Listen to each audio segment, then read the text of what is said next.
Au nom du Père, et du Fils, et du Saint-Esprit. Amen.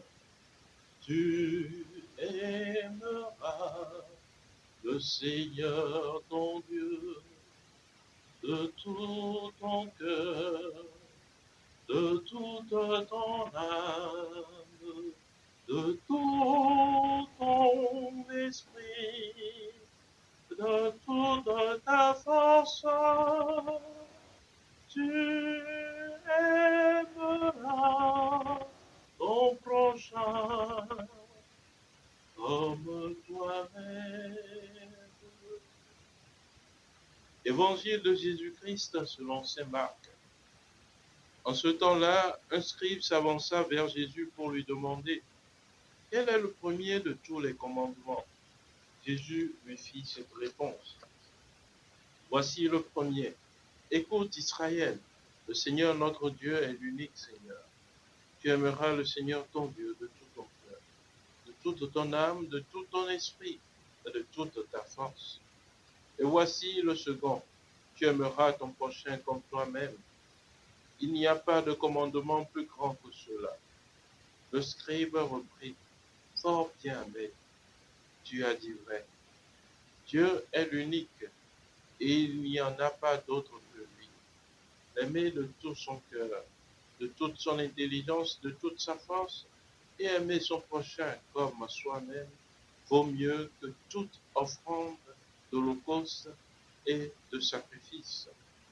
Jésus, voyant qu'il avait fait une remarque judicieuse, lui dit, tu n'es pas loin du royaume de Dieu. Et personne n'osait plus l'interroger. Acclamons la parole de Dieu. Louange à toi, Seigneur Jésus.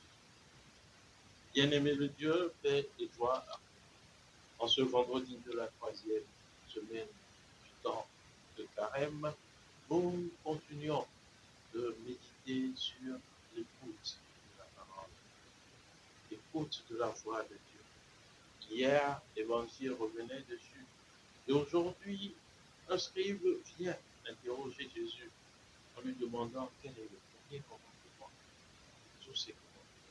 Et Jésus lui donne ce qu'on appelle le credo de la religion juive, la première loi qu'on enseigne, elle est tout petit, le Shema Israël. Écoute Israël, le Seigneur ton Dieu est l'unique. Bien-aimé, bien souvent, on manque de bien lire ce passage-là. Le Seigneur, notre Dieu, est l'unique Seigneur. Il n'y a pas d'autre Dieu. Il n'y a pas d'autre divinité. C'est l'unique Seigneur. Alors, aujourd'hui, les textes de ce jour, si bien la première lecture que l'Évangile, nous rappelle cela. Le refrain du psaume du jour nous dit, c'est moi le Seigneur mon Dieu, écoute ma voix. Combien de fois est-ce que nous écoutons la voix de notre Dieu? Combien de fois est-ce que je choisis le Seigneur? Le temps de carême est le temps de l'alliance, le temps où nous choisissons notre Dieu. Comme le dit le chant de carême, Seigneur, avec toi nous irons. Nous choisissons notre Dieu et avec lui nous sommes unis. Choisir son Dieu, c'est aimer Dieu par-dessus toute chose. Et Jésus nous donne les différentes dimensions dans lesquelles nous exprimons notre amour de Dieu. Tu aimeras le Seigneur, ton Dieu, de tout ton cœur, de toute ton âme, de toutes tes forces, de tout ton esprit. Bien-aimé, est-ce que nous arrivons à aimer Dieu ici? Il est facile de dire que j'aime Dieu, mais dans toutes ces dimensions que nous venons de citer, est-ce que j'arrive à véritablement aimer Dieu? Cela nous interpelle aujourd'hui. Est-ce que je choisis Dieu par-dessus toute chose? Même au détriment de mes conjoints, de mes enfants, de ma profession, est-ce que Dieu a la première place? Cela ne dit pas d'haïr son conjoint, d'haïr ses enfants, de haïr ses enfants, mais plutôt de donner la première place à Dieu. Et le deuxième commandement que Jésus donne, c'est l'amour du prochain. Mais il fait une équivalence. Tu aimeras ton prochain comme toi-même. Si je n'arrive pas à m'aimer moi-même, alors je suis incapable d'aimer mon prochain.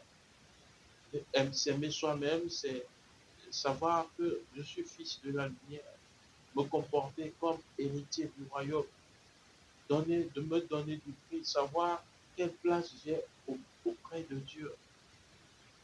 Et si je reconnais véritablement tout cela, alors je suis capable d'aimer.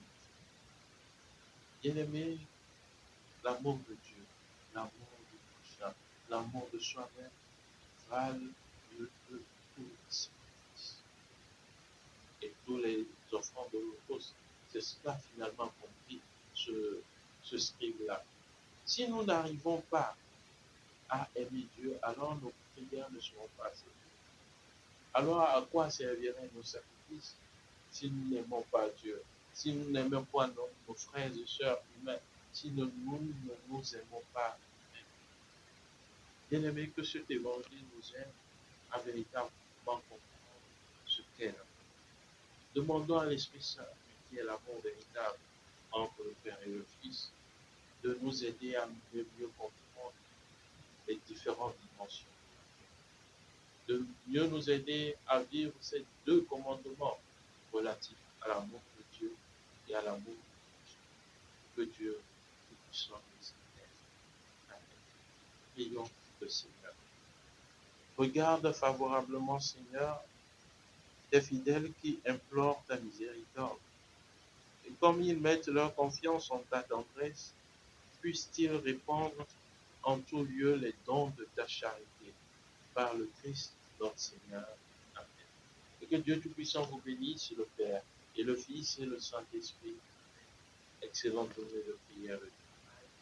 Bonne journée internationale des droits de la femme et que le bon